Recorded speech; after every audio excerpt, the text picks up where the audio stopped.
বিসমিল্লাহির রহমানির রহিম। আর্থ travel guide থেকে আমি মোহাম্মদ সোহাগ আপনাদের সবাইকে জানাচ্ছি অনেক অনেক শুভেচ্ছা এবং ভালোবাসা। তো আমরা ইতিপূর্বেই একটি ভিডিও ছেড়েছি যে আপনারা কিভাবে ইন্ডিয়ার ভিসা অ্যাপ্লাই করবেন এবং কত সহজে আপনারা ইন্ডিয়ার ভিসা পেতে পারেন।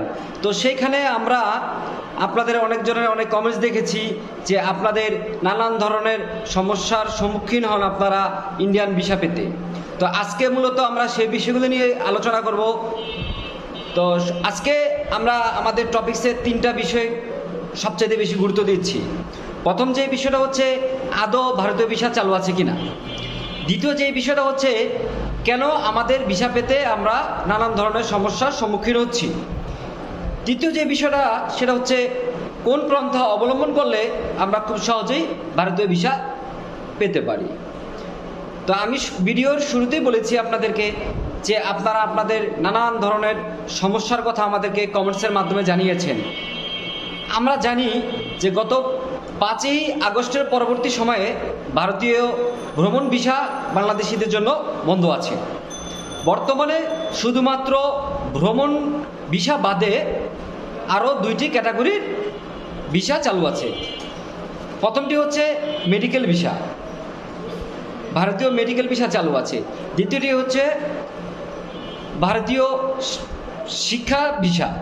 আপনারা যদি কেউ ভারতে শিক্ষা গ্রহণের জন্য স্কুল কলেজ বা ইউনিভার্সিটিতে অ্যাডমিশনের জন্য যেতে চান তাদের জন্য ভিসা চালু আছে।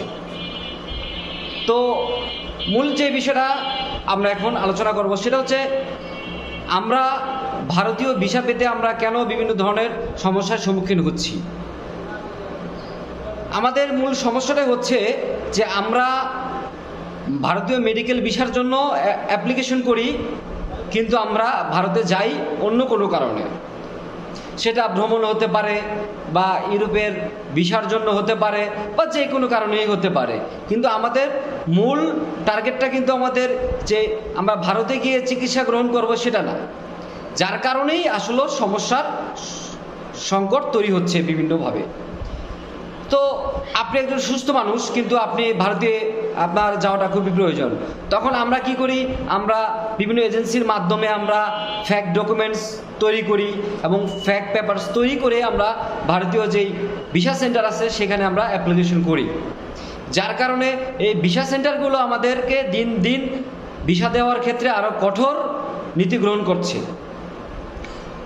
আমরা গত লাস্ট 10 থেকে 15 দিন আগ পর্যন্ত মোটামুটি আমরা ভারতীয় মেডিকেল ভিসা খুব সহজেই পেয়ে যেতাম, কিন্তু গত সপ্তাহে থেকেই ভারতীয় যে ভিসা সেন্টার আছে বাংলাদেশে সেখান থেকে বিভিন্ন ধরনের সমস্যা সংকট তৈরি করছে।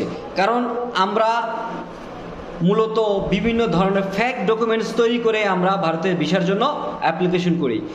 কিন্তু একটা কথা মনে রাখবেন, আপনারা যদি অরিজিনালি সঠিক তথ্য প্রদান করেন এবং সঠিক নির্ভুল পেপারস আপনারা সেখানে সাবমিট করেন, আপনারা 100% আপনারা ভারতীয় ভিসা পেয়ে যাবেন। এটা আমার জায়গা থেকে, আমার অবস্থান থেকে আপনাদেরকে আমি ইনিশিয়েটিভ দিচ্ছি। কারণ আপনার যদি আপনার জায়গা থেকে যদি সকল ধরনের সঠিক তথ্য এবং ইনফরমেশন দেন, আমি বিশ্বাস করি যে আপনাদের ভিসা প্রাপ্তির ক্ষেত্রে আপনাদের কোনো ধরনের সমস্যার সম্মুখীন হবেন না।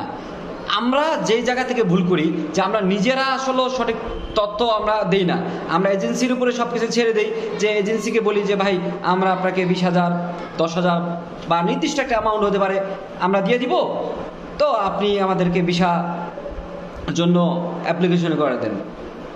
কিন্তু আমরা সঠিক না, আমরা আসলে এজেন্সিকে কোনো দোষ দিব না, দোষটা হচ্ছে আমাদের। আমরা তাদের উপর ছেড়ে দিই যে আপনারা সব কিছু করে দিবেন, আপনারা আমাদেরকে যেভাবে ভিসাটা দিয়ে দেন। কিন্তু আপনাদেরকে আমি বারংবার এখনও বলছি যে আপনারা সঠিক তথ্য দেন। আপনারা যে কাজের জন্য যাবেন সেই ধরনের সঠিক তথ্য দেন। আপনি যদি আদৌ অসুস্থ হয়ে থাকেন, আপনি সঠিক তথ্য আপনি সেখানে সাবমিট করুন, আমি গ্যারান্টি 100% আপনারা ইন্ডিয়ার ভিসা পেয়ে যাবেন। তো এখন আপনাদের সাথে আলোচনা করবো যে আসলে কোন পন্থা অবলম্বন করলে আপনারা খুব সহজেই ভারতীয় ভিসা আপনারা পাবেন। সর্বপ্রথম আমি আগে আপনাদেরকে জানিয়ে রাখি যে কি কি ডকুমেন্টস আমাদের প্রয়োজন পড়বে ভারতীয় মেডিকেল ভিসা হোক বা শিক্ষা বিষয় হোক, এই ধরনের ভিসা পেতে। তো এখন আমি আলোচনা করছি আপনারা ভারতীয় মেডিকেল ভিসা পাওয়ার জন্য আপনাদের কী কী ডকুমেন্টস লাগবে। সর্বপ্রথম আপনাদের 6 মাসের একটি বৈধ পাসপোর্ট লাগবে, যেটার মেয়াদ 6 মাস মিনিমাম থাকতে হবে। দ্বিতীয় যে বিষয়টা লাগবে সেটা হচ্ছে আপনাদের ন্যাশনাল আইডি কার্ড অথবা আপনাদের যে জন্ম সনদ আছে সেই জন্ম সনদের স্ক্যান কপি লাগবে।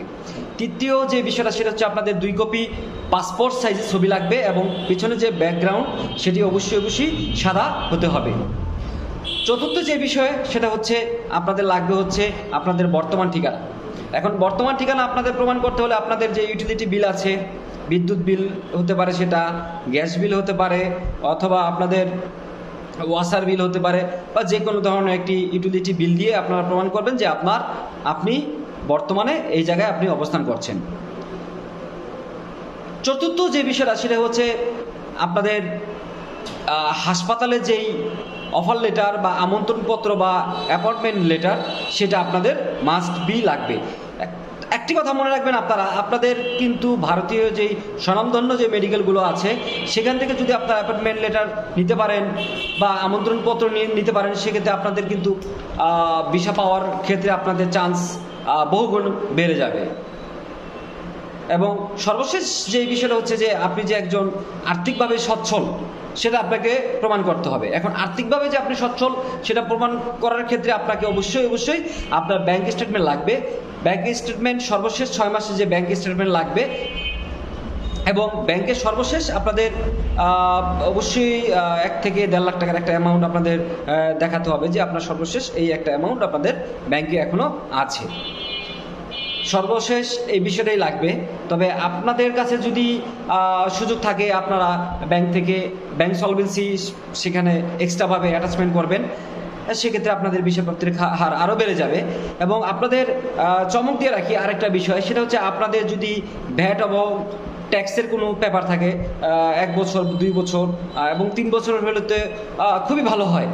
এই ভ্যাট ট্যাক্স যদি আপনারা এখানে অ্যাটাচমেন্ট করতে পারেন, আমি আপনাদেরকে বলবো যে আপনাদের 99% পসিবিলিটি থাকবে আপনারা ভারতীয় মেডিকেল ভিসা আপনারা খুব সহজেই পেয়ে যাবেন। তো যাই হোক, আজকে আমি চেষ্টা করেছি আপনাদেরকে কিছু গঠনমূলক কিছু তথ্য দিয়ে আপনাদের ভ্রমণ এবং আপনাদের ভিসা পাওয়ার জন্য খুব সহজ করে তোলার জন্য চেষ্টা করেছি। আমাদের ভিডিওগুলো থেকে যদি আপনি একটিও ইনফরমেশন পেয়ে থাকেন, আপনাদেরকে রিকোয়েস্ট রাখবো আমাদের চ্যানেলকে সাবস্ক্রাইব করে পাশে থাকবেন। এবং আপনাদের যদি কোনো সমস্যা থাকে ভিসা রিলেটিভ, আপনারা অবশ্যই কমেন্টসে জানাবেন। আর আমরা কোনো দেশের ভিসা ইস্যু করি না, শুধুমাত্র আপনাদেরকে তথ্য দিয়ে আমরা আপনাদের সহযোগিতা করার চেষ্টা করি আমরা মূলত।